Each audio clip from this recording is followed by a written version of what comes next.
Okay, I'm going to go ahead and start. We're still waiting for a couple council members, but do roll call. John Schott. Here. Manuel. Here. I'm here. We're expecting Epsi and Buttress. Laura's excused, so I'm sitting in for her. Next item, public comment. There are no speaker slips. Okay, well then just go.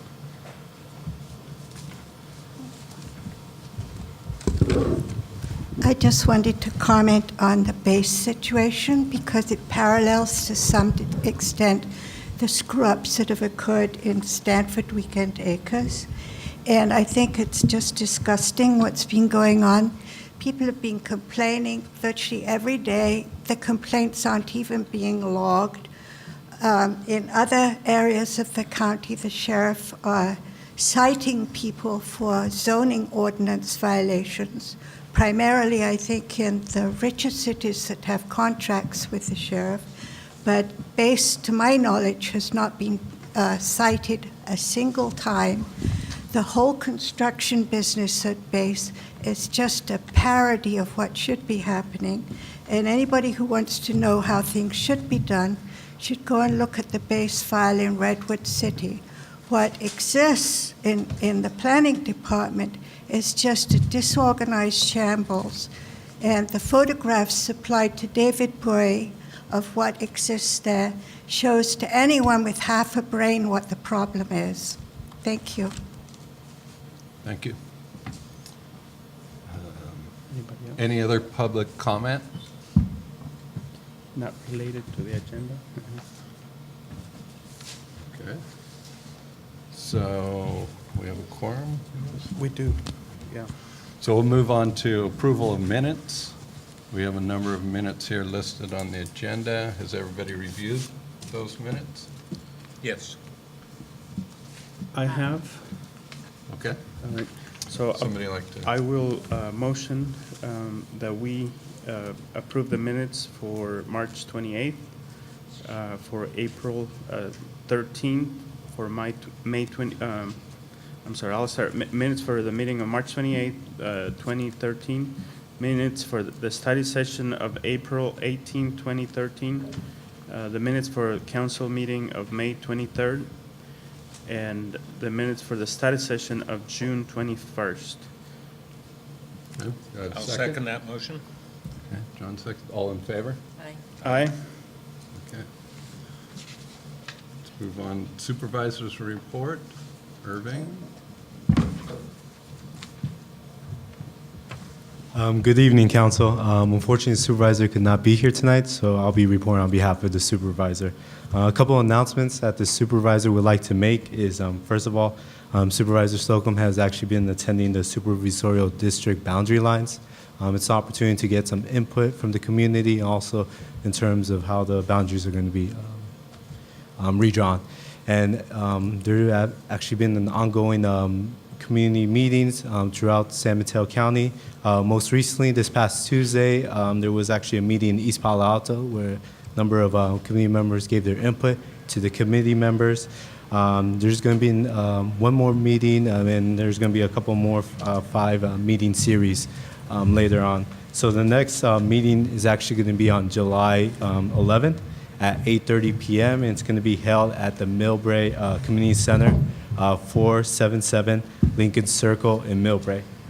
For more information, you can actually visit the county's website at smcgov.org/BOS under the category Supervisorial District Advisory Committee. Another announcement the supervisor would like to make to the council and to everyone here is that the San Mateo County Poet Laureate program is actually accepting nominations for its first ever Poet Laureate. And the nominations will be accepted until 5 p.m. on July 31st. For more information, you can visit the county's website, and you can also actually give us a contact at the Supervisor Slocum's office as well. Also want to make an announcement that Supervisor had the privilege to attend McKinley Institute of Technology in Redwood City. Basically, they had like a celebration where the newly installed hydration systems were in place in the school. The students were thrilled with the excitement and the opportunity to have that at their school. And thanks to the generosity of Coca-Cola, a gift of $50,000 was made possible to install a hydration system at all 16 of Redwood City schools. Another announcement that Supervisor also wanted to make is that there's office hours are actually going to be held at the Sienna Center on July 10th and 17th. And we're also in the process of working with community schools in Redwood City to host each office hours as well. So stay tuned for that. And then last but not least, Supervisor had the privilege of attending the North Fair Oaks Youth Initiative End of the Year celebration. And so basically it was a celebration which paid tribute to 24 outstanding North Fair Oaks youth who basically went participate in this year-long program. Acknowledgement and commendations were given out by the Mexican Consulate, Caution Fellows to all these youth members, and also our office as well. And what was unique about this end of the year celebration as well was that there was actually grant awards given by the North Fair Oaks youth leaders to youth programs throughout North Fair Oaks. And some of the important issues that they wanted to tackle was health, bullying, and provide more education and resources to youth members too. So they were able to actually award several recipients, and the estimated awards were between $600 and $1,200. So thank you so much for your time. Yeah. Questions? I had a question. What's a hydration system? Any Is questions? that a Coke fountain or something? Yeah. Okay. The- Thank you. No, A hydration system? Yeah. What is it? Hydration Is that a system? sprinkler system or is that like a drinking fountain? It's it's just an opportunity. So basically, they just fill up their water bottles, and it's a clean water supply system that's being installed all over Redwood City. So, basically filter water, is that what it is? I mean, a filtering system? I believe so. I mean, it's clean water, so I'm not sure, Okay. but it's promoting clean water and healthy for the students as Healthy well. habits, all right. That's great. Irving, can I clarify from the purposes of school district boundaries, is it accurate to say that both Garfield and Fair Oaks are considered part of the Redwood City school system? Yes, part Thank of the you. Redwood City Elementary School District. Thank Or school district. Any other questions? No more questions. Thank you. Okay, thank you. Okay, next, council members report. Anybody got anything? Just going to mention about the cleanup that we had. I think, I don't think, so the numbers came out in case people haven't had a chance to see. I know it's on the supervisor's website. So we had around 300 volunteers. We picked up around 4,000 pounds of garbage, some recycling. I don't remember those numbers. So overall, so we basically tripled our volunteers from the previous year. So I think it was extremely successful, and thanks to all the volunteers and to all the people that donated, so that it would be a successful event. So with that, thanks to everyone. Especially, I want to thank Irving, because he's the one that really did most of the legwork to go out there and recruit the volunteers and help with the businesses and all that. So the staff, the entire staff, but definitely Irving was the one behind the whole thing. So thank you, Irving. Thank you. Anyone else? Okay. We'll move on to the sheriff's report. Lieutenant Reed?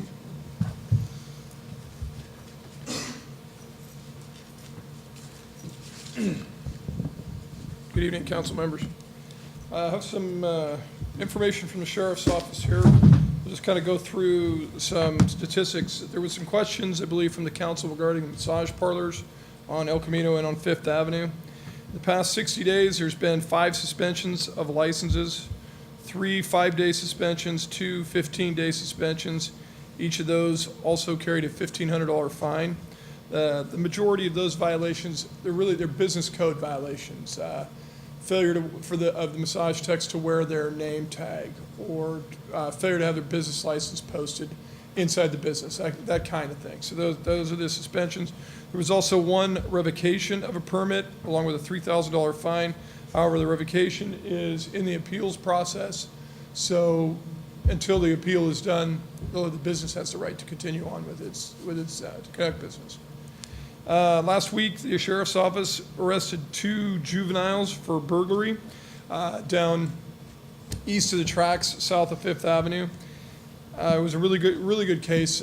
Again, like I said before, it's the neighbors that catch these burglars for us. It's the neighbors who see people they don't recognize pull up on their bikes, walk down the side of the house. They called us. By the time we got there, we could tell that there had been a burglary. We put a description out.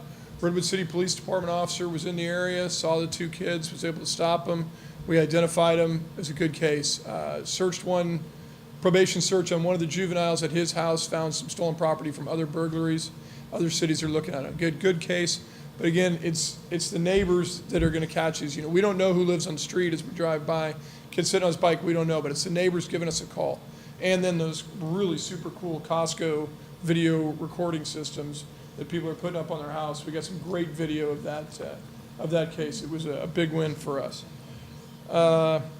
Additionally, in the last month, in May, we towed 5 abandoned vehicles in the North Fair Oaks area. That doesn't count tows for expired registration or other issues like that. This was just abandoned vehicles. We towed 5. We're actually down this month a little bit due to some staffing shortages. Same with our parking violations. Our parking violations in the North Fair Oaks area usually average a little over 300 a month. In May, we were at about 150, again, due to staffing issues and some other things going on. By the time we get through into July, those numbers will be back up into the 300s. But again, we just run into some staffing issues. I probably said that enough times. Let's see, May 2013, wrote 46 citations other than parking citations. Made 45 arrests, wrote 116 reports, made 7 warrant arrests and 1 DUI arrest in the month of May. So we've been busy, and that's holding true. For the most part, those averages run pretty well. We average about 100 reports, about 45 arrests. Citations go up and down, but like I said, nothing out of the ordinary. Those are all running pretty good with those. GTF, the gang task force, has been out again and will be out for the rest of the summer, Wednesday, Thursday, Friday, and Saturday nights. In the week of June 12th through the 15th, they made 10 arrests in Redwood City. 3 of those were in the North Fair Oaks area. But again, those arrests, the people being arrested are very, very fluid. They're in and out of North Fair Oaks. They're off of Rawlson Road. They're up onto 5th. They're back and forth. They're moving around. Where they're from, I don't know, but those were the arrests from that area. There was also some questions from the council regarding the money that comes from the county service area and goes to community policing deputies. I want to say it's $168,000 or $198,000 that comes from the county service area. That helps fund 2 deputy sheriffs and part of a sergeant, along with part of the SAL program, the CARON program, and the school resource program. One deputy sheriff costs $255,000 a year. That's benefits and salary. So that 168 is spread out and put into those things. What I can do over the next couple of months is maybe ask my CARON guy to come up and give a quick presentation at this meeting as to what CARON's doing, so you'll see where that money's going to. Bring in my school resource sergeant, let him kind of pitch what we're doing to the schools here in the area, if that's something the council would like to see and kind of get an idea where that money's going and what we're using it for. Is that something you'd like to see? Great, then I'll schedule that. I'll let the council know. We'll put that in over the next 2 or 3 months, if that's all right. Okay. Good? Sounds great. And the last thing I have on my agenda is just reminding everybody, August 25th, North Fair Oaks Festival. It's going to be big this year. Ms. Tompkinson's still railing away at it, so it's going to be a good thing. Good thing for the neighborhood. Any questions from the council?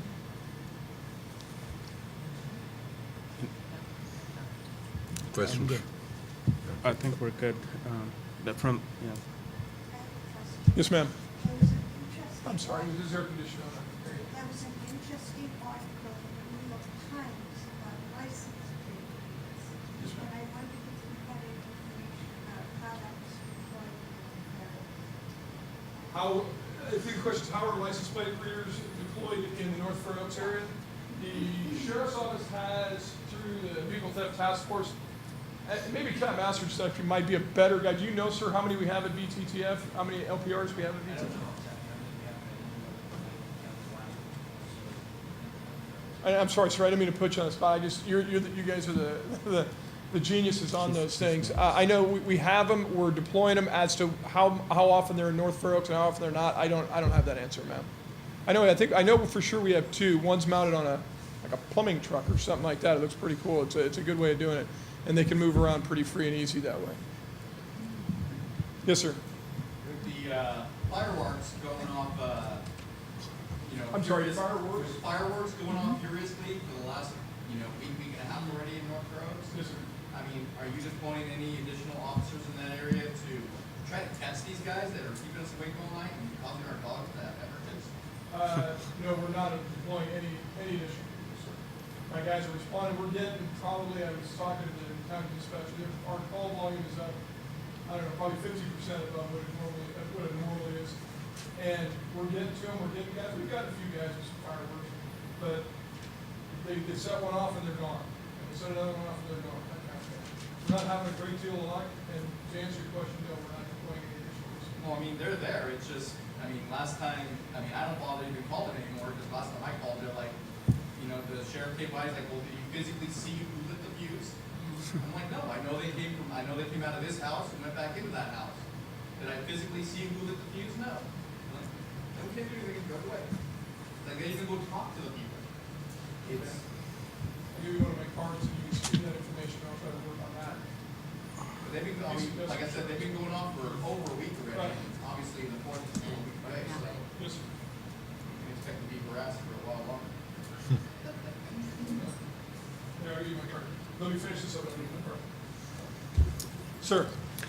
Lieutenant Reed, actually, that raises a very good point. Not too many years ago, there was a fair amount of press about the acoustic locator that was good for locating both people shooting off random gunfire at midnight and also fireworks. And I don't recall having seen whether that is still in use at all.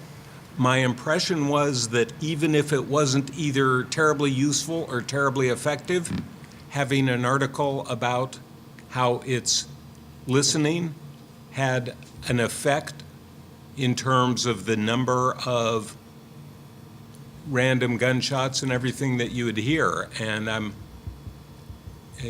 at least that was my impression in my neighborhood, that sort of putting out some advanced advertisement that there are smart technology that are able to locate exactly the kind of fireworks that you're describing. Yes, sir.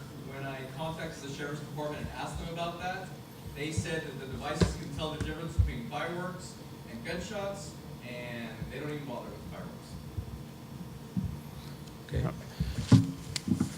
I do know that the system can, by some magic, differentiate between gunshots and fireworks. It's speed of the sound and things like that.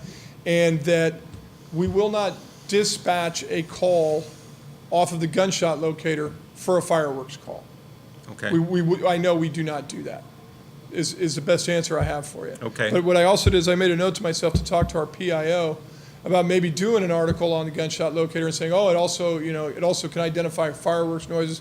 Like you said, maybe throw a little press out there in front, it might settle it down a little bit. Certainly won't hurt us any. Well, and certainly historically, I believe there are cases where on a number of the classic fireworks nights that you do hear people going out in the yard and shooting what I assume is a pistol, but I have no way of knowing, up in the air. Yes, sir. And Oh, it yes, seems sir. like, trying to at least make people think about that before they do it, Right. Right. Just kind in of the remind them form that of press, gunshot et cetera, locators is a out good there. thing. Right. Absolutely. Okay. Okay. Any further questions? Okay, Great, thank you. All right, up next, we have Captain Masturich from the California Highway Patrol.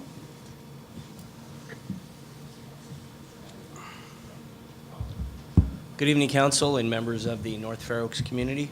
I also have some statistics to share. One of the things that we've been looking at is our accident picture here in the North Fair Oaks community. And one of the trends that we're seeing, and unfortunately it's not a real positive trend, is we're seeing a slight uptick in the number of collisions for year to date where we're at in 2013 from where we were in 2012. But most problematic of that is the increase in the number of DUI-related collisions. Last year at this time we had 3. We're up to 8, which, you know, 1 is too many in my opinion. So we're looking at putting more deployment in this area, particularly on the weekend days and weekend evening hours, so that if we could try to curtail the number of intoxicated drivers that are in this community. One of the things that I would ask of community members is if you see somebody driving and you feel that their driving is erratic, unsafe, possibly they're under the influence, is don't hesitate to call 911 and report that information. It gets dispatched. If you call from a hardline phone, it'll go through the sheriff's dispatch, and then we'll get it routed over to us, but that doesn't mean that a sheriff's deputy may not be closer and be able to identify that driver and pull them over. And conversely, if it gets broadcast over to CHP, then we could be aware of it as well. And this doesn't go just for intoxicated drivers. This is at any time you happen to see something that you believe to be unsafe enough that it needs to be brought to our attention. You don't need to call our office line. You can call the 911 system, and we could try to get an officer routed over there. If you call on your cell phone, depending on where you're at in the North Fair Oaks area, you may even be connected directly to CHP. I'm not sure exactly how that switching process is working these days, but it's clearly something that we want to know. And likewise, even if we don't see the driver, if we get into the area, the car's gone, we have a license plate number, and if it's local, particularly we could send an officer out, we will send an officer out to make contact with that individual, let them know that their actions have been brought to our attention. Now, we may not be able to take enforcement action at that moment.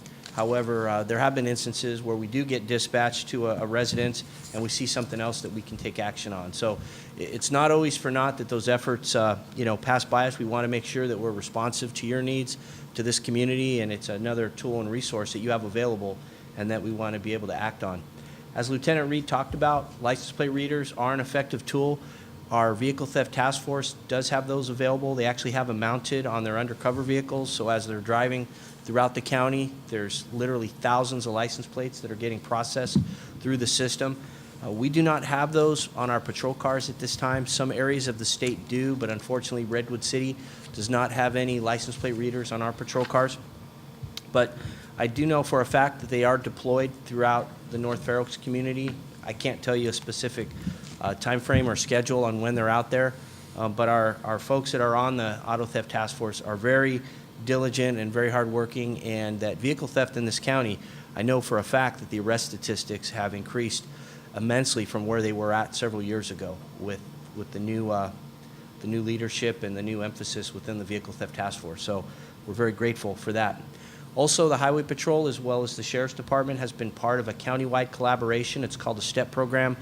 It's a traffic enforcement program that was brought together by the local chiefs of police, and what it is, it's a collaboration of resources from all agencies in the county, and the motor or traffic officers will then work in different parts of the community, but they'll work together in a group.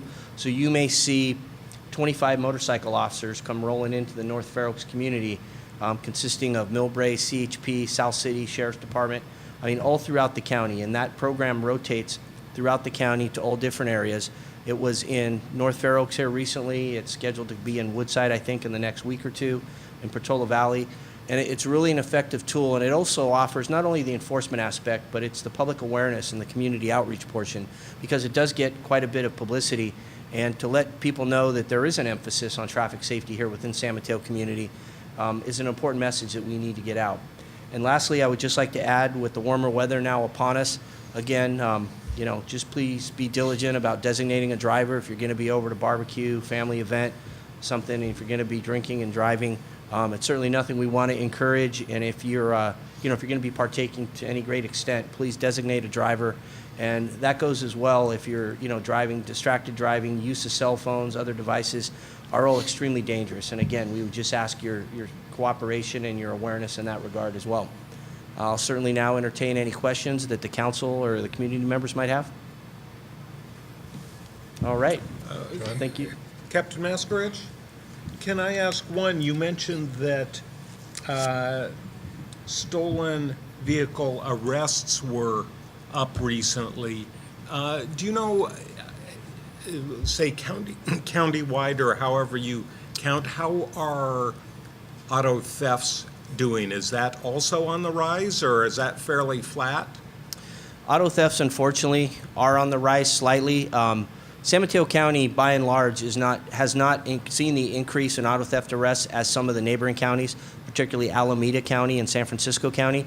What we do find here, though, are vehicles that will be taken from other communities, and then the people will be driving them in San Mateo County, or they'll be abandoned in San Mateo County, and not just in any one particular geographic area, but overall through the county. The leadership of the Vehicle Theft Task Force has become very innovative, have begun to utilize technology, LPRs and tracking devices as a means to really try to identify those individuals who are responsible for these thefts. They're not always crimes of opportunity. We will see groups of where individuals will be to some degree organized in the theft of their vehicles, and when we're able to kind of move in on a group like that, we'll have a tremendous amount of success by, in some cases, just arresting a handful of people, but that are responsible for a majority of the thefts here within the county. And you mentioned a tracking device. Is that something akin to a LoJack device that No, transmits, or you're talking something different? It's actually a device that can be, if we know of an individual who's responsible for some thefts, we have means available, investigative tools, that we could to try to track the movements of those individuals without having to disclose too much of the investigative methods that are utilized.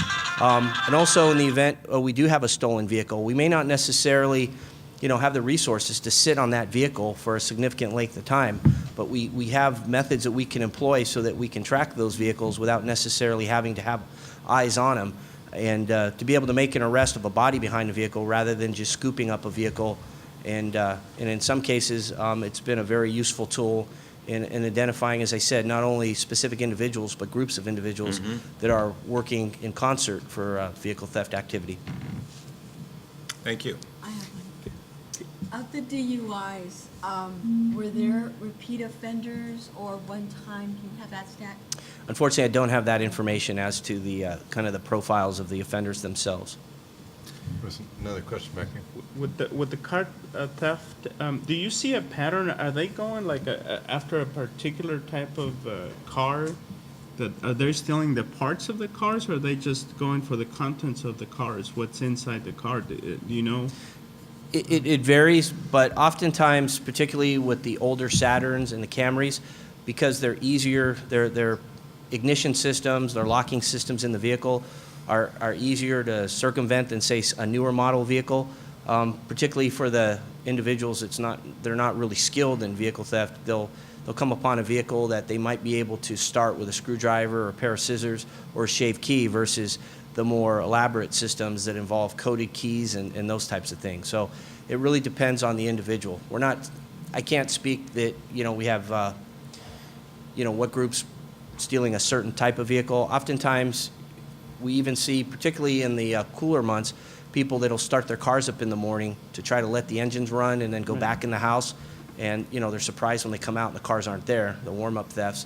And, believe it or not, it just happens to be the person walking by at the wrong place, the wrong time, that's going to see that vehicle with the cold exhaust coming out that'll avail themselves to the car. So, best rule of thumb is, park your car, lock your car, don't leave valuables that are visible in your car. Obviously, don't leave the keys running in the car, even if you're only going to be away from the vehicle for a few moments. All things that you can do just to kind of put the odds in your favor, so to speak. Okay. Yes, sir. I remember, and this has been many, many moons ago, but when I was a child, growing up in South City, I remember that, a couple times a year, there would be checkpoints set up, and not sobriety checkpoints, they'd just be vehicle checkpoints. where they would stop every vehicle, they would ask for your license and registration, they'd walk around your car, make sure your horn worked, your lights worked, your blinkers, everything was working on your vehicle. You know, issue citations if needed, or just let you go along your way if everything was good. What's the possibility of doing something like that in North Fair Oaks? Because there is a lot of, shall we say, unlicensed, unregistered vehicles in this area.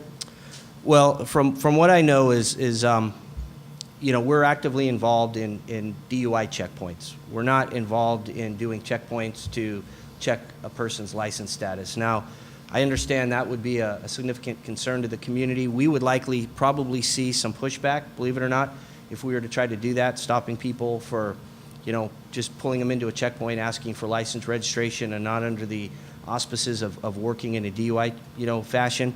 I can certainly look into that. That would probably be something that we would need to talk to only my headquarters staff, our commissioner level folks, but probably the sheriff, you know, the sheriff, as to whether or not we would be able to engage in that type of activity. You know, again, we're very proactive. When we see a traffic violation, we have the probable cause to stop the vehicle, to check the license status of the individual, whether or not they have insurance. And if they don't have a license, we are very active in towing those vehicles and even impounding them for up to 30 days, particularly in the event of a repeat offender or somebody who has demonstrated kind of a willful disregard of being licensed and being out there driving without a license. So it's something that certainly I'd look into, but I'm not able to commit that we would do something, a checkpoint per se, to try to check the license status of an individual. I am aware of what you're referring to. I do remember many years ago, people used to get a little sticker from the Highway Patrol if your vehicle passed, you know, the lights and the other components of the car, but that's something that as a department, we have not done for decades. Okay. As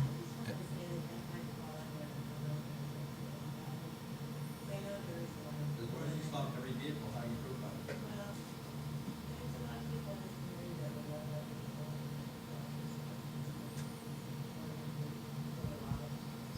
Those of us that have driver's license would like those people to not drive until they get a driver's license. I've been hit by non-licensed drivers, and somehow, don't ask me how, but they hit me, and somehow the reports get written up as they're my fault, because somehow it seems like they just don't want to deal with the unlicensed, shall we say, Different. not legally conversation. integrated status of the other person. So I would really like to see those people not on the streets. Okay, thank you. All right, thank you very much. Thank you.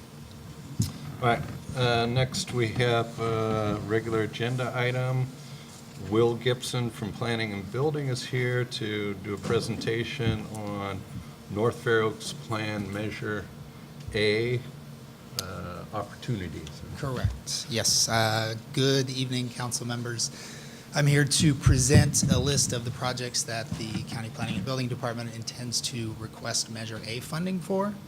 And just to give a little brief background, Measure A is the half-cent county sales tax that passed in 2012.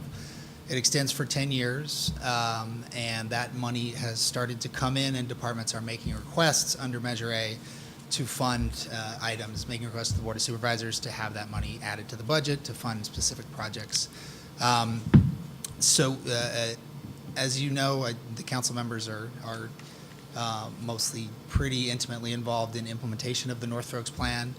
North Fair Oaks Plan was passed in 2011. A lot of the implementation stages are going on now, including zoning amendments to implement the plan. We're doing a parking study. We are looking at parks, where we can locate parks and how to fund them. Those are ongoing initiatives. What we're talking about for this Measure A request is a little more specific and a little more actionable. We're talking about a few infrastructure items that we can use the funding for fairly quickly. There are 5 of those, and I'm just going to run through those kind of bare bones quickly. There's a lot more detail in the staff report that the council has and that's available, and then take any questions about it you might have. So we're intend to ask for funding for welcome signage for North Fair Oaks. We're looking at 4 signs that would say you are now entering North Fair Oaks as a way. One of the things that the plan pointed out and the community pointed out, that often there's not a sense of community cohesiveness or identity in North Fair Oaks because people don't necessarily know that it is a single community, a distinct community. That would address that issue. Another item is putting up anti-dumping signs along the Dunbarton Spur rail line. And those would be signs that would not only point out that dumping is illegal, but would also identify how do you immediately report it if you see dumping either in action or dumping that's already taken place. What's the agency, the appropriate contact to report that and get that taken care of? Third, we're looking for some supplemental funding to fund communications efforts in North Fair Oaks. We have a communications work group. We have a consultant under contract now. We're looking for some funding to supplement or improve and extend the communications effort in various ways. So we intend to ask for funding for that. Number 4 is preparation of a bike share pod at the Fair Oaks Community Center here. The county is a participant in the regional bike share program, which creates bike share pods, locations where you can take a rental bicycle, take it to another location and leave it. And this would fund site preparation for a pod here, and then the pod itself would be installed by the program, the project managers for the bike share program. And finally, and the largest kind of ticket item on this list is funding for Middlefield road improvements, and that kind of breaks down into 3 phases. One would be safety improvements, including signalization, new signal lights, and other improvements at the new South County Clinic entrance. As I think everybody knows, the clinic entrance where the current clinic is and the new clinic will be when completed. It's a pretty unsafe intersection. This would address a lot of the both pedestrian and bicycle safety, but also automobile safety at that entrance. That would be something that would be pretty immediate. We want to try to get those improvements going because the clinic is going to be opening actually within the next few months. So the safer we can make that and the more quickly we can do it, the better. Second would be looking at the design and safety improvements of the parts of Middlefield Road that have not already had the undergrounding. We have improved Middlefield from 5th to the border of North Fair Oaks through the first phase of the undergrounding.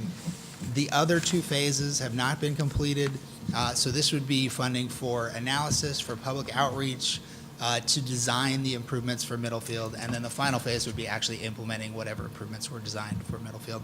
So that would be a fairly extensive multi-year project of determining what's the ultimate configuration, what safety improvements and other improvements should be made, and then going about installing them. Those are the 5 items that we have on the inventory for Measure A funding at this point.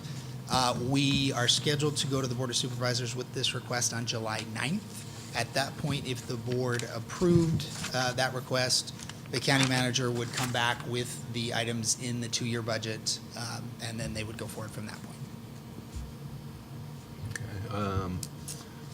Okay. Any rough estimates on what the funding levels would be for the various projects? Yes, so they're only rough at this point. We don't have specific estimates, particularly for the Middlefield Road portion, but we're looking at something on the order of, for Middlefield, which is by far the largest, and the South County improvements, we're looking at somewhere on the range of, we're looking to create a trust fund over 4 years, which would deposit around $3 million each year in the trust fund. The first phase would pay for the South County Clinic improvements and the design phases, and then the subsequent 3 installments would pay for actual construction of the Middlefield improvements. So that comes out to about, in total, $12 million, but it's a 2-year budget, so somewhere around $6 million for the first request for this next 2-year budget cycle. The others, the bike share pod, I think is on the order of $750,000, and the other 2 are smaller than that, somewhere in the order of $12,000 to $40,000. So pretty small ticket items for the actual signage. Okay. Questions from the council? Comments? Public comments, public questions? Ms. Davis? Virtually everyone that lives in North Fair Oaks knows they live in Fair Oaks. Most of them are to be either in Redwood City or Menlo Park. So with all the things that are wrong in North Fair Oaks, putting up some signs is just absurd. As for the anti-dumping signs, we advocated for cameras to check on dumping.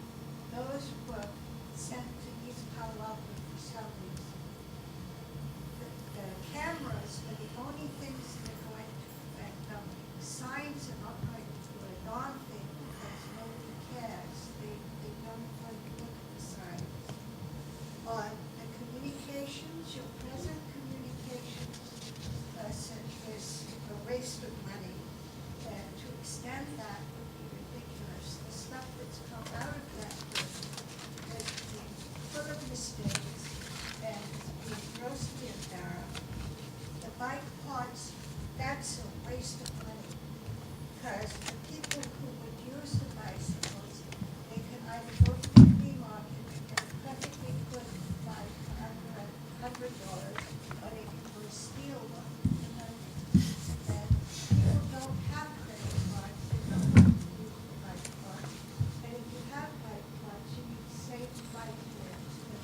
this applies to that.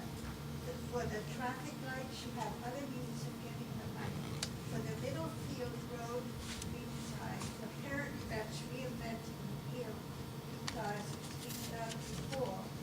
So I see this as a totally useless and stupid exercise. Well, thank you for your comment. Anybody else have comments, questions? I think Peggy has a, no.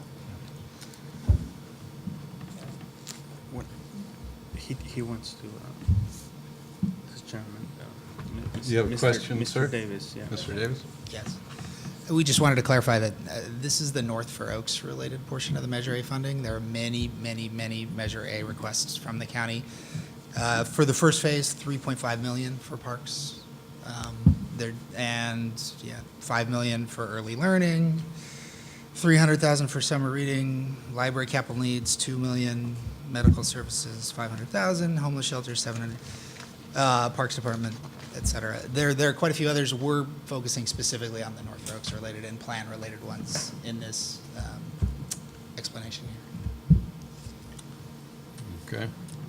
Go ahead. Excuse, John?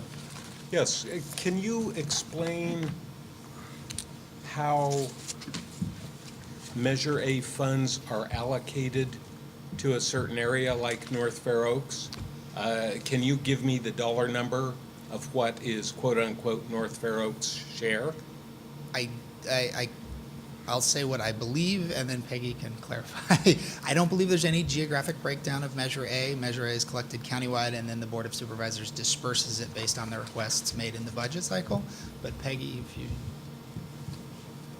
There's no specific allocation per community.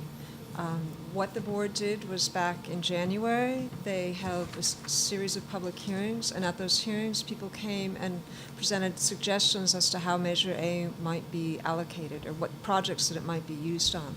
A list was compiled, and county staff have been preparing report backs, like the one that Will and his team did on the North Fair Oaks program, to the board for every board meeting. There are about 30 items on the report back list, so that's how the process is going forward. So no specific allocation by community, but it's more by area of perceived need. Thank you. Other questions, comments? Gentleman, Mr. Davis. We don't have the specific funding here, unfortunately, but there were about 8 or 9 items relating to infrastructure, county infrastructure, earthquake safety, parks, children's programs, et cetera, that were no longer going to be funded by the state. Okay. The question here is, how does any of what you're proposing address any of these issues? Any of them? I believe the larger list of Measure A items does address many of those, if not all of them, but these are just the North Fair Oaks specific ones. And I have to say, just to be clear, I don't know what the relation is to the state funding or lack thereof, so I can't really speak directly to that. Now that the state budget is in balance, sort of, and the projected numbers are that it will be balanced in the future, how can we get rid of the burden of Measure A for the next 10 years, since it should no longer be required, since that's budget is balanced? You would have to talk to an electoral expert for that one. I think repeal would require citizen action, but I'm not encouraging that, but I have no idea. Okay, and then, let's see. The bike pods, I'm a biker myself. Okay. And I've ridden through North Fair Oaks, the avenues, I've ridden through North and South Fair Oaks. It's not a pleasant experience. Okay, if I want to get from point A to point B, whether I go Middlefield corridor or the Upper Camp corridor, because it's not as fast and safe as suicide. Okay, have a bike pod in this environment doesn't seem to make much sense, especially if you expect kids to ride these bikes. Yes, I think your point is very well made. It's a dangerous community for bicycles. Middlefield Road is the highest incidence of bicycle and pedestrian collisions in the unincorporated county. I believe it has been, and I believe it still is. With the improvements to Middlefield, we hope to make significant bicycle and pedestrian safety improvements.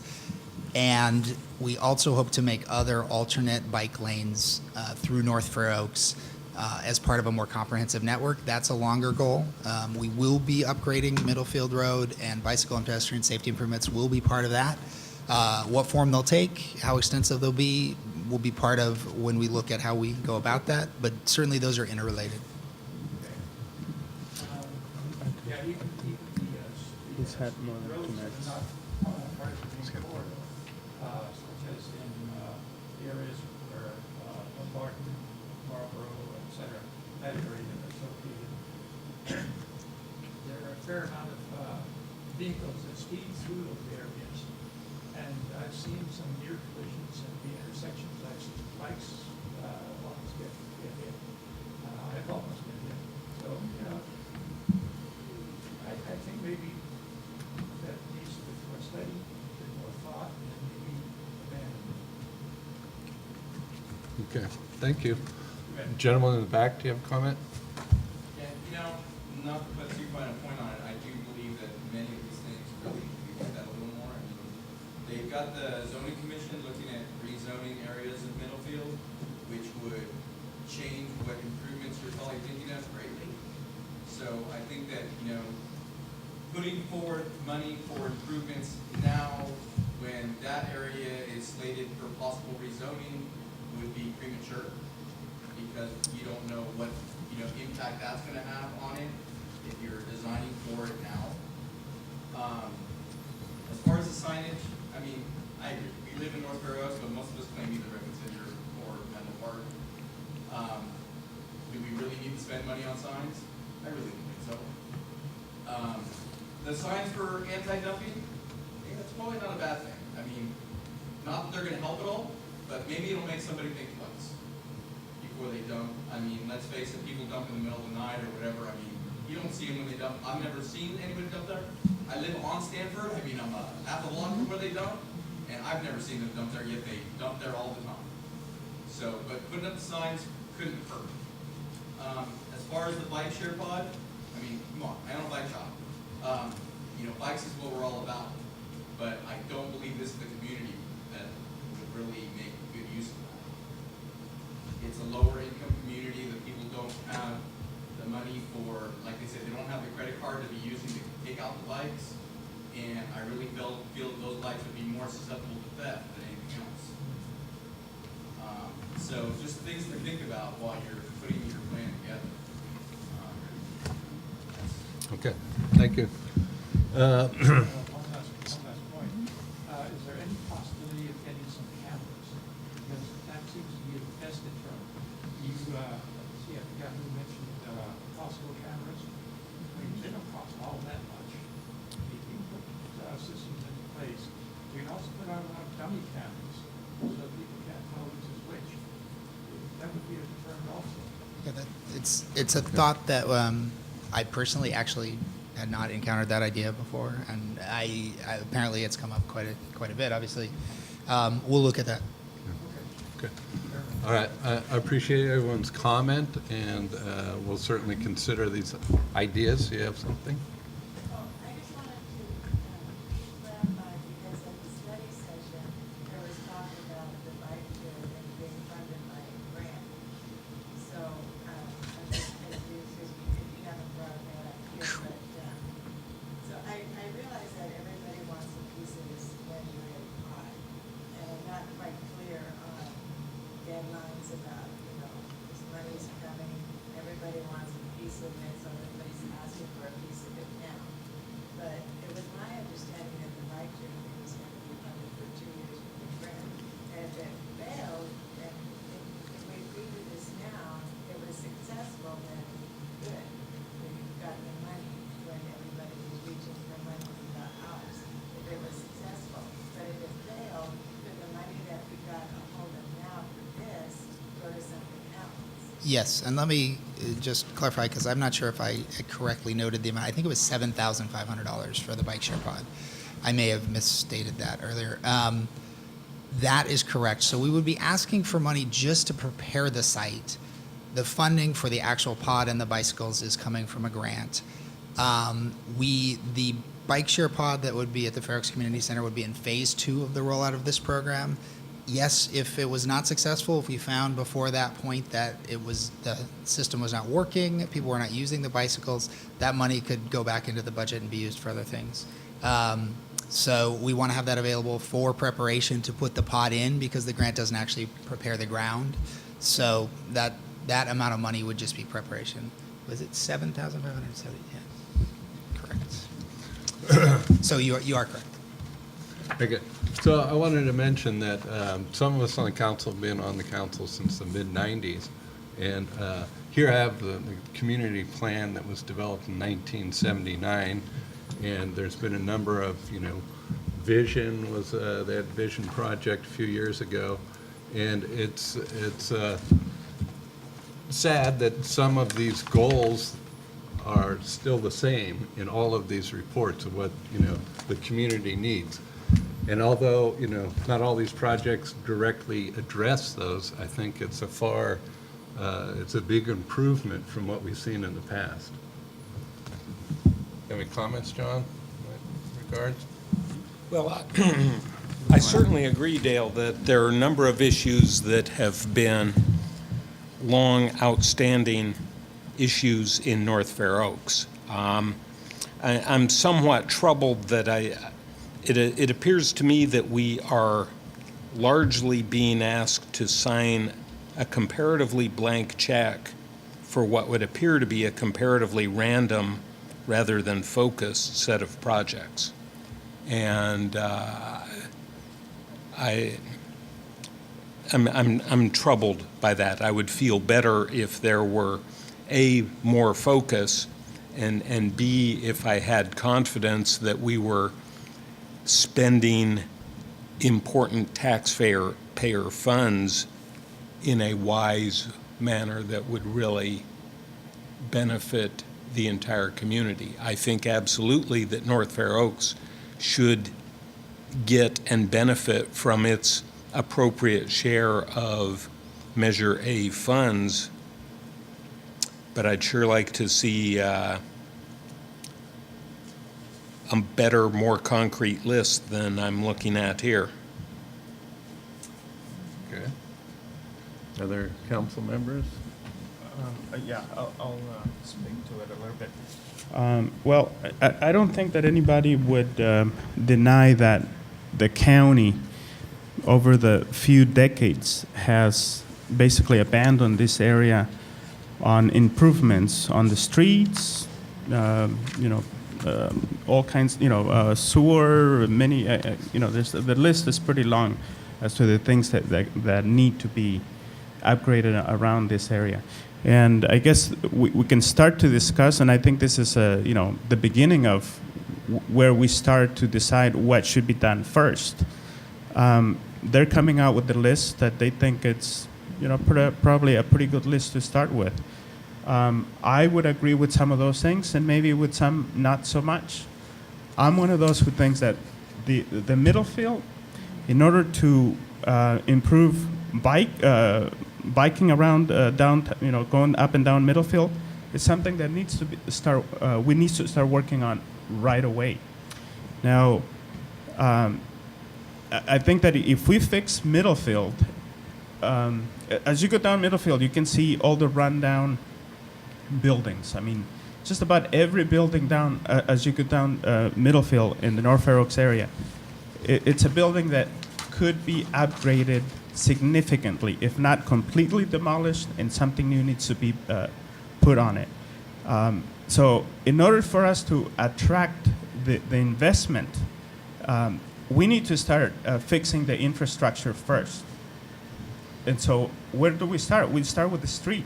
That's where you first address the infrastructure so that investors can see that you're serious about fixing the area. Because who would want to come and start investing money in you know, if you buy one small place and everybody else around you doesn't want to invest or put any money into it, including the county. So I think that this is a start. The list, we can discuss and disagree with it, but I think it's something that we need to start taking some steps to start addressing some of the issues in North Fair Oaks. And Manuel, could I make Thank you. just one more clarifying point? Keeping in mind that this is the first of many Measure A requests, and there are many other efforts that are going on at the same time that will come from different funding as well. So this is a Measure A portion of funds that we are asking to be allocated to North Fair Oaks. Other funding will continue to be allocated to North Fair Oaks on the other projects that we're working toward, but also there will be other Measure A requests going forward over the course of the sales tax measure that can advance other efforts as well. All right, thank you. Right. Somebody else? Anybody else? I believe it's a good step, and I've been in the North Fair Oaks area for over 20 years, and I absolutely agree with Manuel. We haven't seen any improvements, and this is a good opportunity to take advantage and use these improvements as much as allows whoever is in charge of the distribution, and would like to be used wisely. I'm pretty sure it'll be a great benefit for the community all around us. To that point, what you said, I mean, I agree with that fully. I mean, there is a lot of improvements that need to be done in the area, and, you know, they do need to start somewhere. My only thing is, like I said, they do kind of forget about us out here in North Fair Oaks. If we improve Middlefield right now, and then they agree to allow for taller buildings on Middlefield, let's say they decide to go to the uprights on Middlefield and make larger buildings, all of a sudden we got more people, we got more cars, we got more everything, and the improvements that may have been done today may not be suited for what's coming tomorrow. And that's my only point is, we need to figure out where the zoning's going before we improve the road. Because improving the road today may not keep up with what we're already planning for tomorrow. I mean, it's kind of like the whole thing with the health center. I mean, why didn't they fix Middlefield, fix the entrance and exit before building the new building? And that building's gonna be ready to go in a couple of months, and all it's gonna do is make traffic worse. I mean, why didn't they fix the traffic first? They knew the building was coming. Why didn't they fix the traffic part before putting the building up? Yep. If we use funding now for Middlefield, and then Middlefield gets more congested, they're not gonna want to give us money later to do it again. They're gonna say, we already gave you money, you wasted it, there you go. Well, the community plan is looking forward for, into the future 20, 30 years. So, those considerations will be taken into effect. It's like I said, going back, to the late 70s, we've had issues, and we're starting to build steam, and particularly with our new supervisor, Warren Slocum, there's a lot of momentum has started to improve the community. And I think this is a good step, and like Will says, this is just the beginning, and we look forward to more funding in the future and more community input on what projects the community wants. But like I said, we have a number of studies that have been done in the past, and most of these projects fit right in there, so. Okay. Any?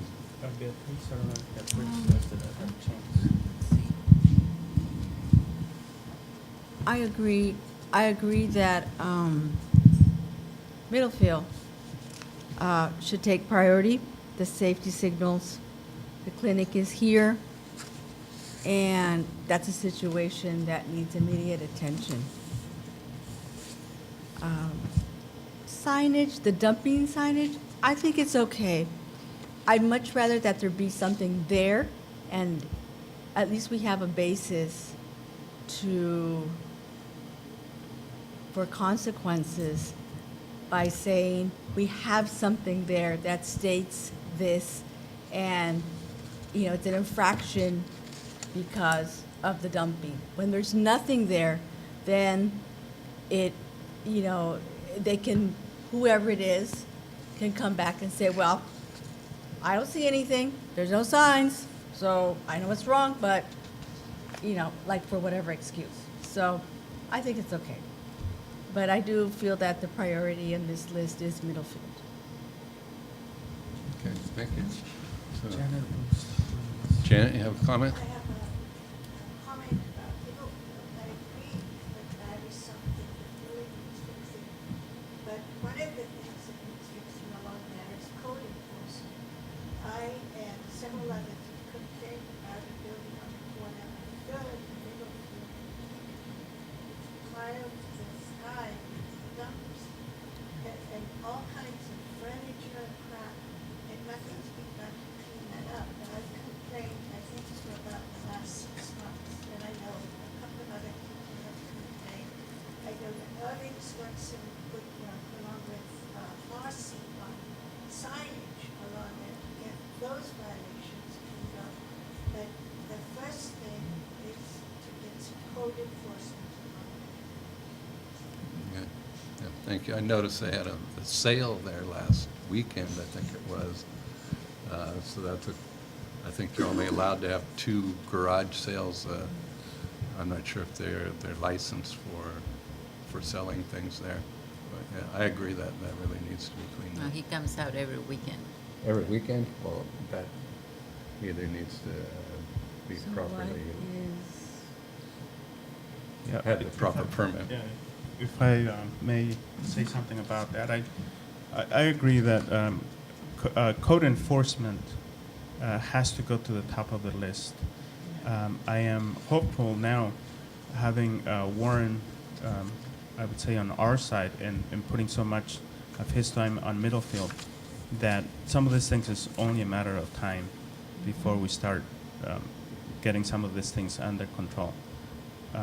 I think that in the past, I think we felt pretty disencouraged about code enforcement because they were not listening, because we didn't have somebody else in the county that would light a fire for some of those folks. But I think that we're onto something now with Warren, giving us a hand with that. For the signs, I agree with Janet that the cameras are probably the best solution for the illegal dumping. But at the same time, I think that the cameras are a temporary solution. I don't think that we're going to be able to have cameras there as a permanent thing to monitor the illegal dumping. So along with that, I think we need the signs so that the people, if the cameras go away, because most likely they will go away, so that people have a way to know if they're seeing something happening, that the sign has the numbers, it has, the codes and everything there, so that people understand what they need to do. One, maybe to give them the, to let the people who are doing the dumping that's a place where they shouldn't be doing it, but most likely they won't care anyway, they will still do it. But for other people that can see it, if we have the numbers on those signs, maybe someone will start paying attention and know where they can direct a phone call. Because I think right now, people see garbage. Where do they, where can they report it? Where is that number? So most people don't take the time to start calling around the county or some other places to figure out where they can do it. So I think with the signs in place, people will be able to have, that information that they will need. So I think we need both. That's what I see. Thanks. Thank you. Yeah, I just wanted to agree with that, because a sign that says, please don't dump is one thing, but a sign that says, this area is under surveillance, don't dump. I think there is a lot more weight. If you put up a couple of cameras and then you can make the sign saying this area is under surveillance, don't dump, I think that'd be a much bigger concern. Correct. That's another call. Yeah, yeah. Okay, so I'm willing to entertain a motion in regards to this issue. It's coming before the Board of Supervisors, so we've been asked to, To make a motion to, okay. I'm gonna make a motion that the council supports the request for the money from Measure 8 for the projects that were listed and given to us. So the council would, support getting some of this money to start doing some of these projects in North Fair Oaks. do I hear a second? I'll second the motion. Okay. All in favor? Aye.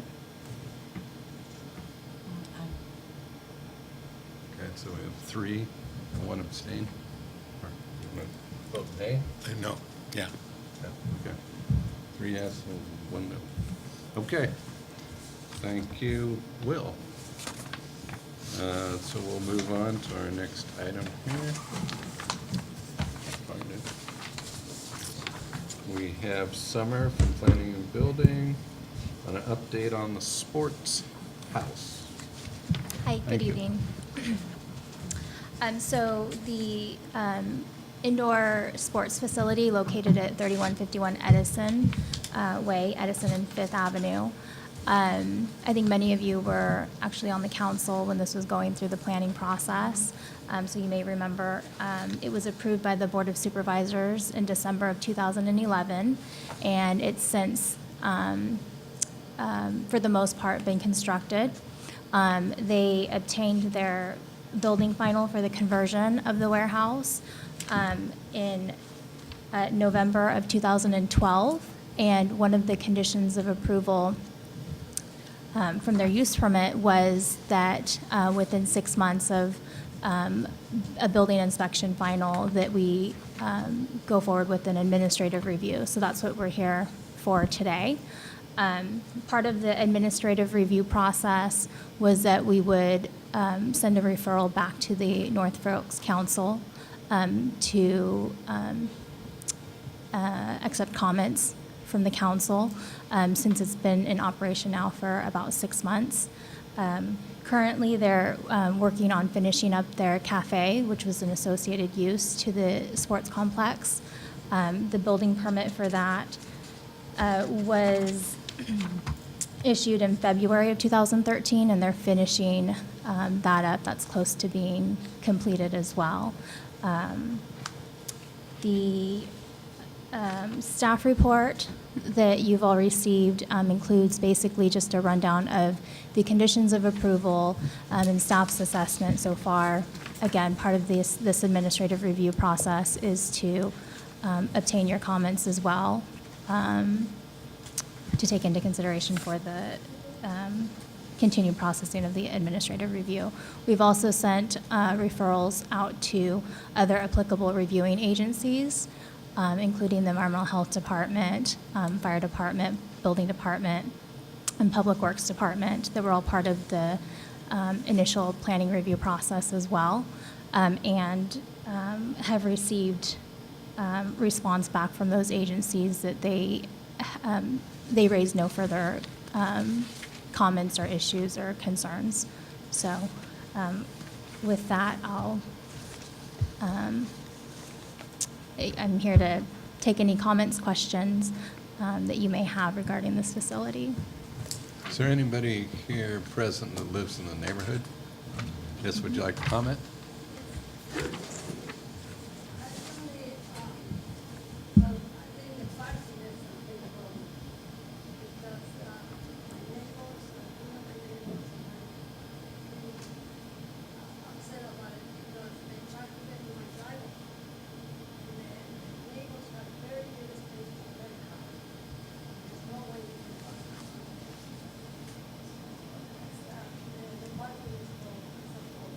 Along the Edison Street specifically, along Edison Street specifically, is what you're. So They- is the problem they're just not parking in the parking lot and parking on the street instead, or? But it's, But the parking lot is full? Sometimes it's on the opposite side, but all the people wants to go, close to the very, close to wants to see. This is the end where I park right here, right? I park right here, there's no one like that,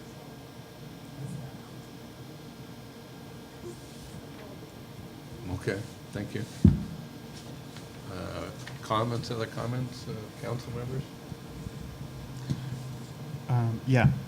I received a couple of emails with regards to the same complaint, and a couple of other things from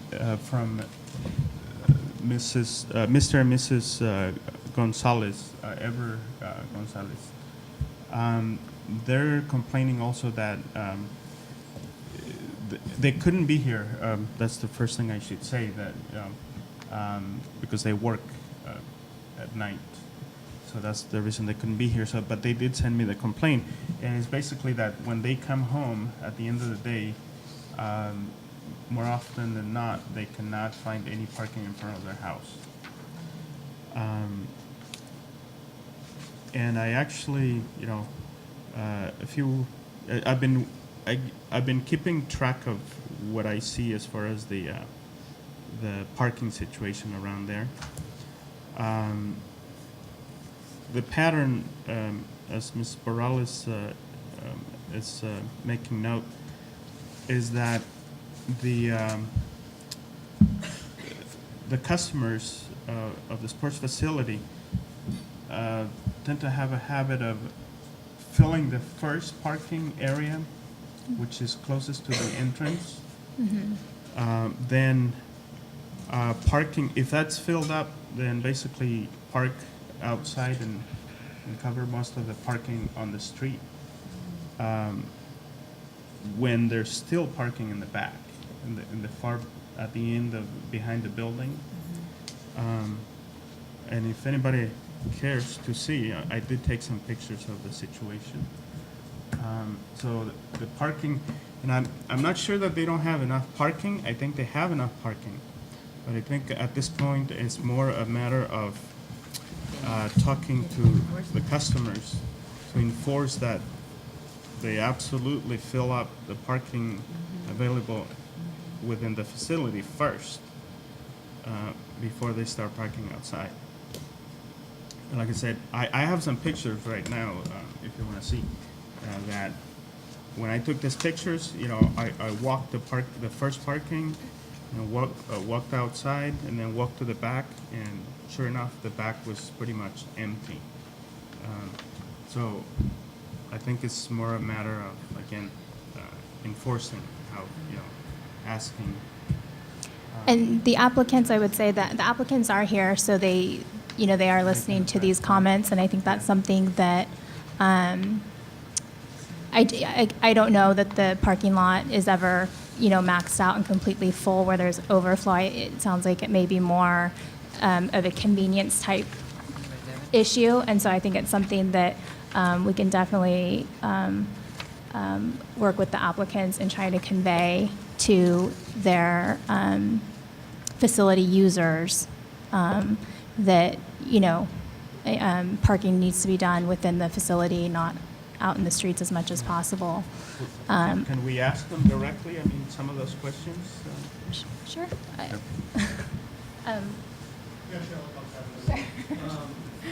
Marcus Mann, one of the owners of the facility.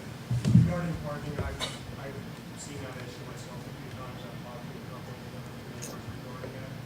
Like you also said, it's never from a lack of parking. There's always ample parking in the facility. But also, like you said, it can be an issue. Some customers don't necessarily park right outside the gate entrance because it's close to the entrance. One of the things that obviously it's illegal for them to do so, but that's not the point. We want to discourage that. So one of the things we want to do, as long as people are going to become regulars, we'll always have some new customers here and there, but we want to start creating habits for these people so that they know they're not something else to communicate back. I talked to a couple of neighbors directly across the street. What we plan to do is have, having a main signs made, communicating that, please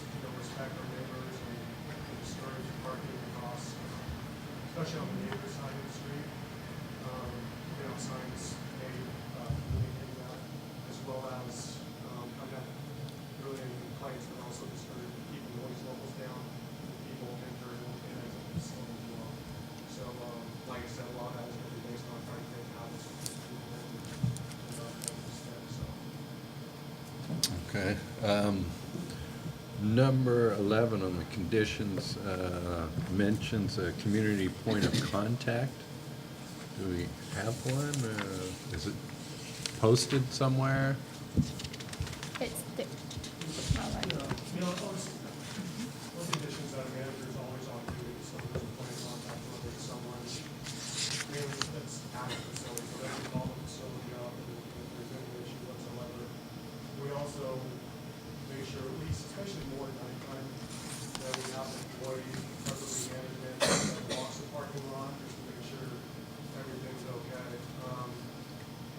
One or two neighbors that had issues, that I gave them my personal cell phone, so if you have any personal issue whatsoever, you can call me directly. It's important to us that we keep line of communication open. Realize, there might be some incidents here and there, and we're not perfect all the time, but it's important to us to keep the line of communication open. And that goes for everybody. We encourage that. That's what we want to do. We encourage having an open door policy, and the issues you can address us personally, so. Thank you. Have any other, John? Yes, one question. When you enter the parking lot, if you were a random customer, is it visible when you're entering the parking lot that there is A, the back lot, and B, that it's comparatively empty? It's, yeah, they have to go that way to get out if you're in the facility, so you can see that. It's hard to describe because we have a long corridor with a lot of parking spaces. Sometimes those kind of fill up a little quicker, obviously. Then we have a whole back, which is tons of more parking, as you know. So, like I said, I think a lot of these customers know there's going to be parking out there, back there, but it is a convenience thing. And some of these customers like to park closer to the gate, they go in. So that's why, we want to have signs made, start communicating with the signs as well as, personally, to try to create habits. I can see why, if you're going in to run around for 60, 90 minutes, play soccer, you'd want to save a few steps. That's what, yeah, someone told us. Makes no sense. Well, I mean, certainly, I think signage that would encourage them is a good idea.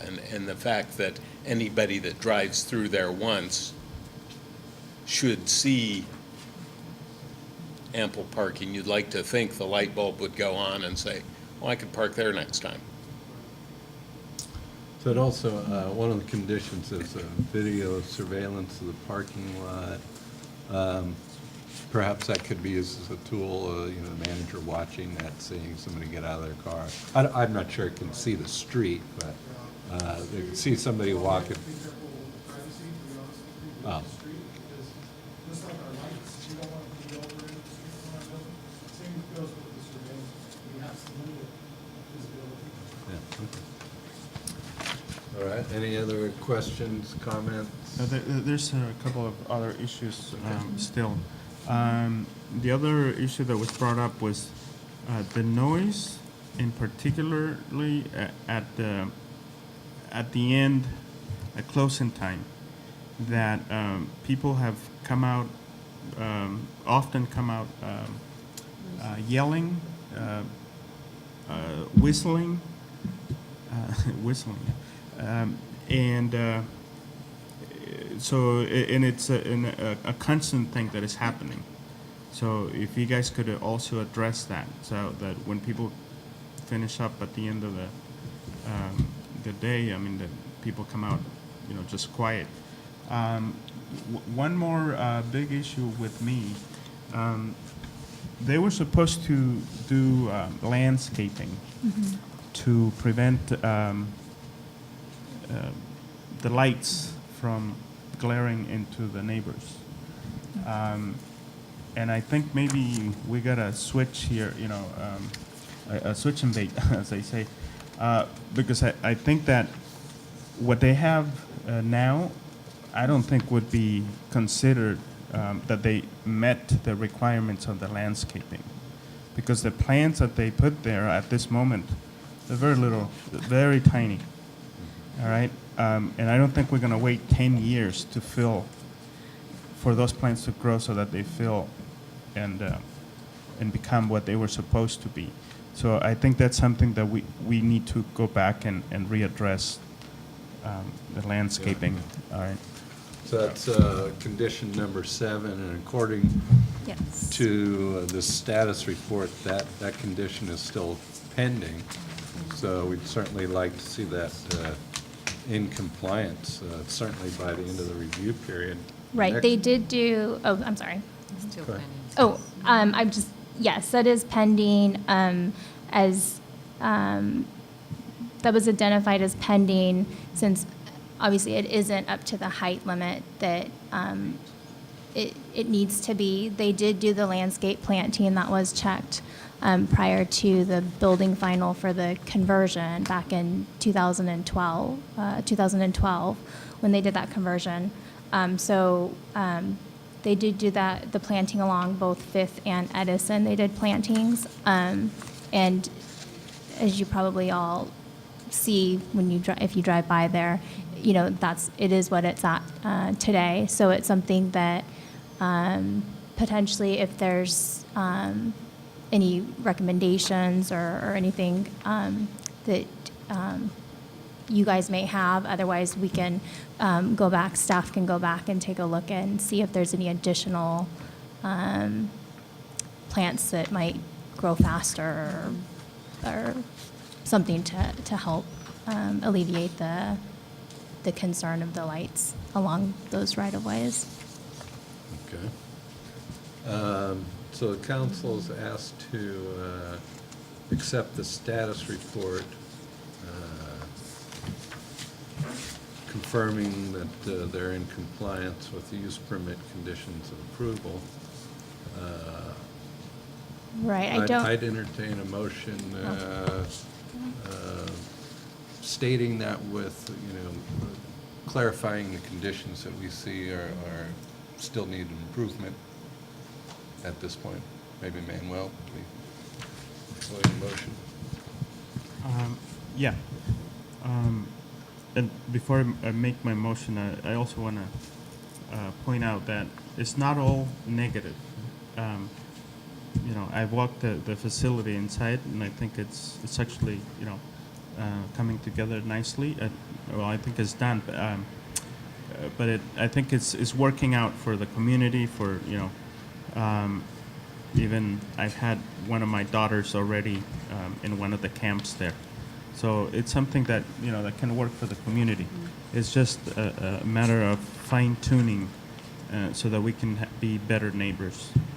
All right.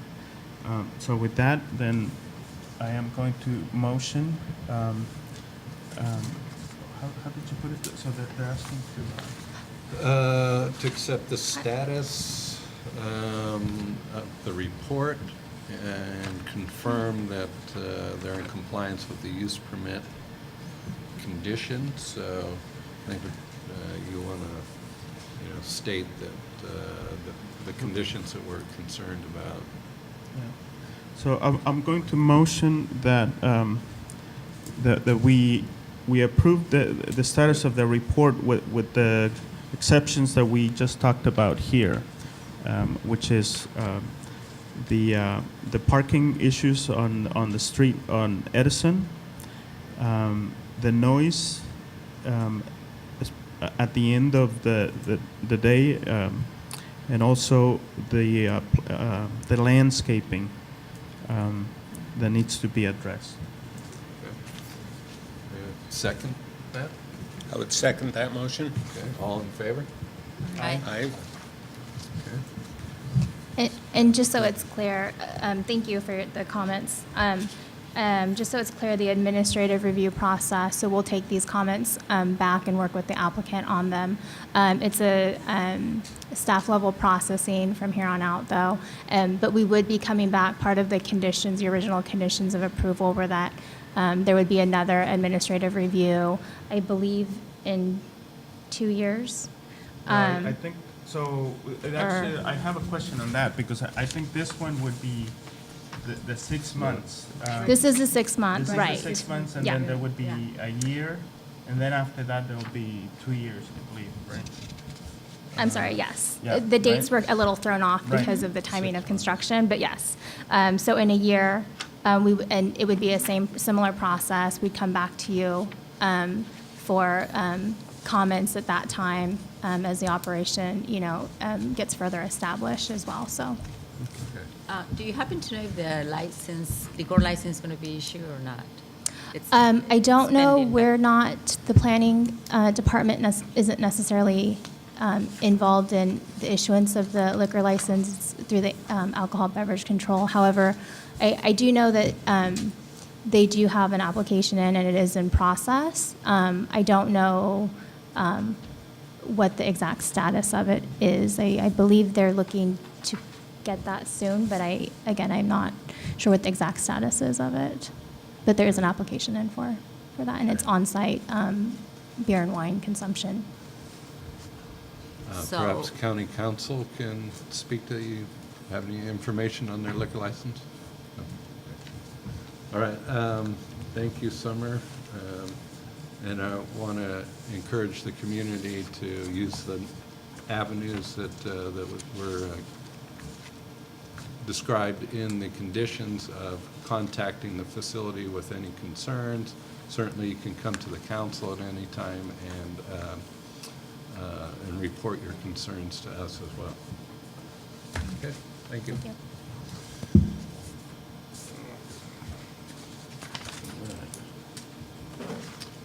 So next, we have county council here to give us an update on the new North Fair Oaks Community Council bylaws.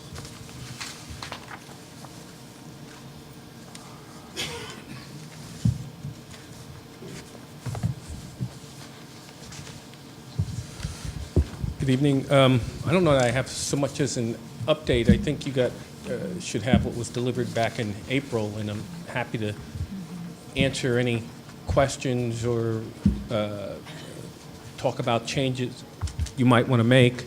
I do have one suggestion which doesn't appear in any of the documents, and that is that you add a simple sentence that identifies the principal offices of the council as being in this building. And the reason for that is to forestall, because this building is not within the jurisdiction, if you would, of North Fair Oaks. And so I think that helps clarify and forestall anybody saying, well, how come you're not meeting in North Fair Oaks if you make this your and by identifying it as the principal offices, that doesn't change anything. It just it cuts off the legs from somebody making that argument that you're not meeting within the jurisdiction. Okay. Other than that, I'm happy to entertain any questions or and one more thing, the document is yours. I mean, it's whatever you want to put in it.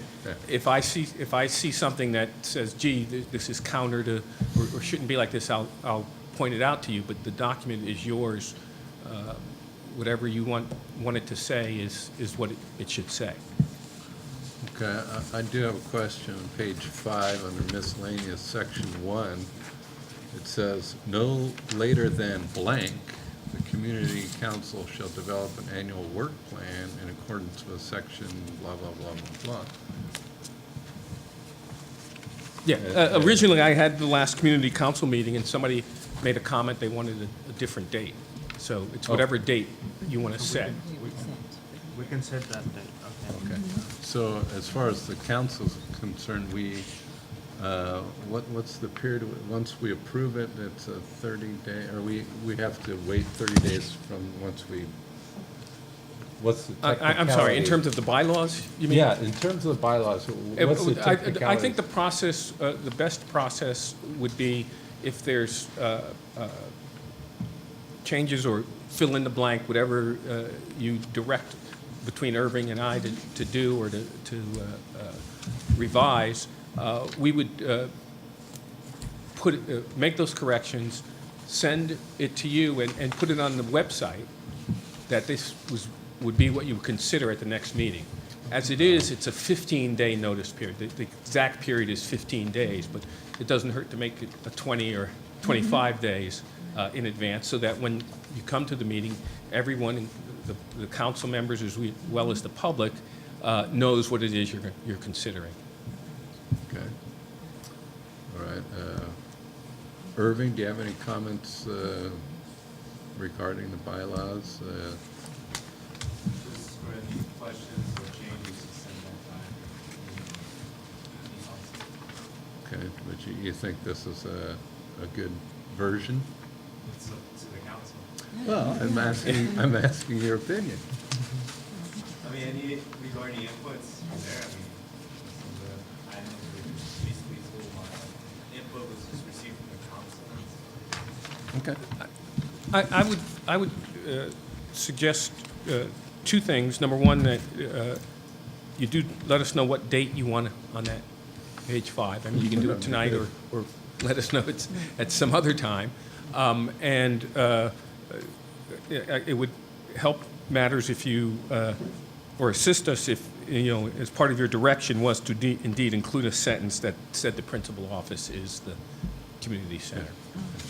But other than that, those are sort of my two recommendations or suggestions, whatever you want to call them. Okay. I see Was you have any- you have somebody. Yes. Has Marcy reviewed this? Marcy. Marcy, because the draft I saw had a whole lot of flaws in it. I haven't seen what you have there, but the one that was produced some time ago, I think needs some significant revisions. And I was hoping that Marcy had gone through it. Okay. Did you give Marcy's specific recommendation? Okay.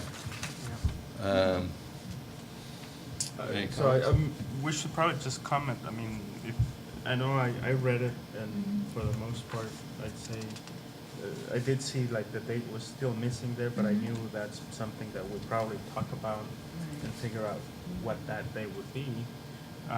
Beyond that, then I'm not, an expert. And that's when you think, why didn't I go to law school to learn a little more? But I'm okay with it the way it is. I do want one clarification on Article 5, Section 3. The officer shall not hold more than one office concurrently. I'm not sure exactly what that means. Offices beyond what?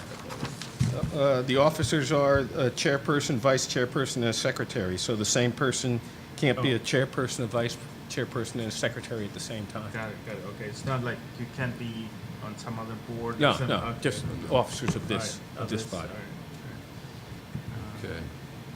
Well, I am curious what, the public has commented. But other than that, we could entertain a motion to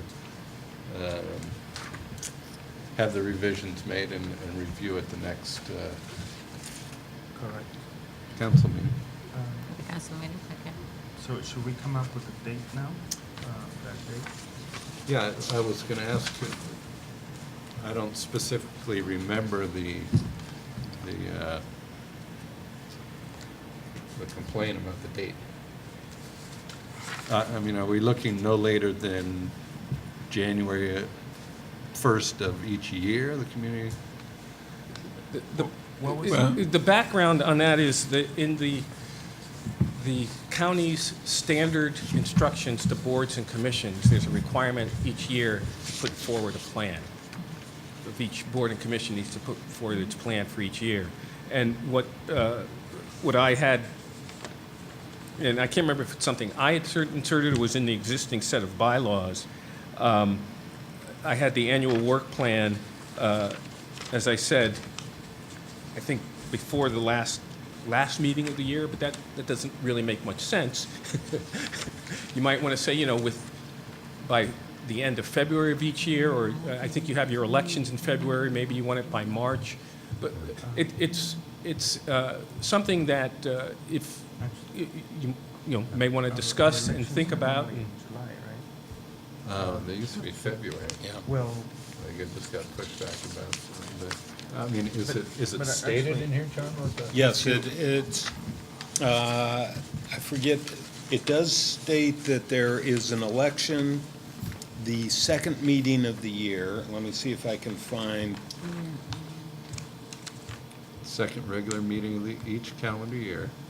If a quorum of members is not present, it shall take Yeah. place on the first meeting thereafter. okay. Okay, so, traditionally, we always, once a new chairman was elected, then we scheduled a retreat the following, before the next meeting, so that the chairman could the new chairman could chair the retreat, and then their first actual council meeting, then they would have a report from the retreat. So, how do we say that? okay, Don't want to get too complicated, but what you may want to do is say something like no later than, July 1 of each year. And the only reason I picked July 1 is because that's the beginning of the next fiscal year, for instance, for the county. And so your plan could be, your plan doesn't have to be a calendar year plan. You can do an annual plan that makes it sort of a fiscal year. That way your officers will have been in office for a month or two. And again, if you miss a meeting or the retreat is in April, it gives you some time. It's an artificial date. Yeah. Okay. one option, I think, and is there any problem if we said no later than 90 days after the election of the officers each year, which would be more or less consistent with the June, between June and July Sure. timeframe? Sure. And that way we don't tie ourselves to a specific date, but more or less have a deadline to meet nonetheless. Okay. All right, unless there's And- more comment. I'm not The only other thing I would say, if you notice, right now I have in the preamble that it's effective, I think, May 23rd of 2013.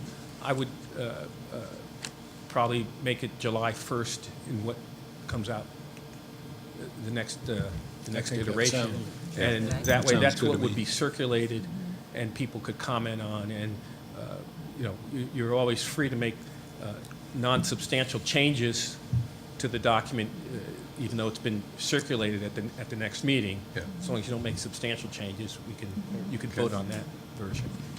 All right.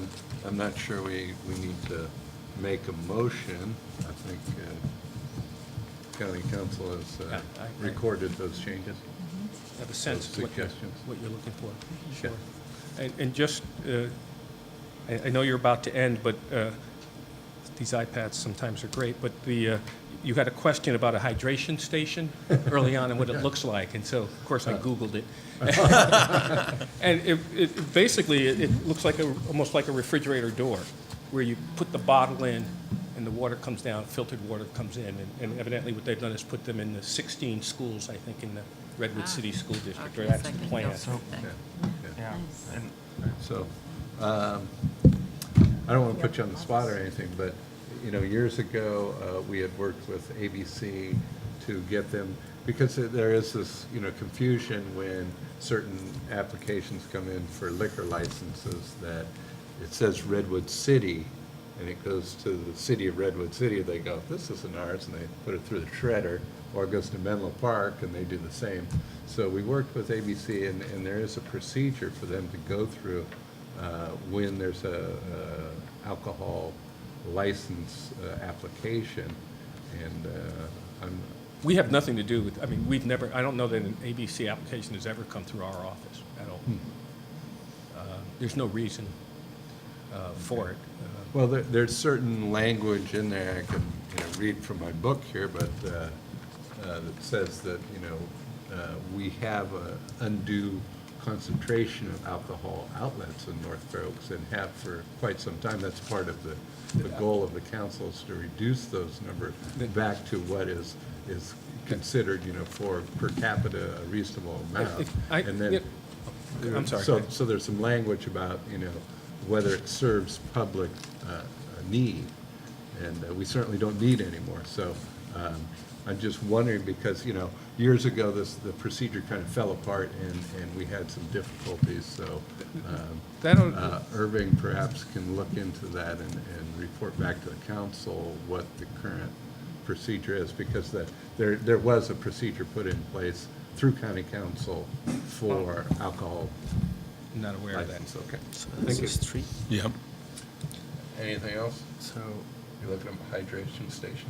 No, I was just going to comment very, very briefly. I agree, we certainly need to know who is the ABC contact and who they would be sending any applicants to. However, my recollection is that the state law to which you're referring excludes on-sale beer and wine licenses associated with restaurants and cafes. So in terms of, we're at either an off-sale license or a general liquor license, it would come to the county, or it should, you're right. I think in this case, it probably wouldn't because of its being a type 41. I think you're probably correct. If I may, I want to make sure the record's clear. I learned that our office, there is somebody in our office, indeed, who does look at the applications or licenses, et cetera. So I misspoke earlier. I want to make that clear. I just wasn't aware of it, but I'm informed there is. And the only other caution is need to be careful about the extent of this discussion since it wasn't part of the announced meeting agenda. Okay. I appreciate along that, and with that, entertain a motion to adjourn. I will second the motion. I'm sorry. We're gonna motion. I'm sorry. Motion to adjourn. Yeah. I will motion that we adjourn the meeting. Anyone second? I would second that. Okay, all in favor? Aye. Okay, meeting adjourned.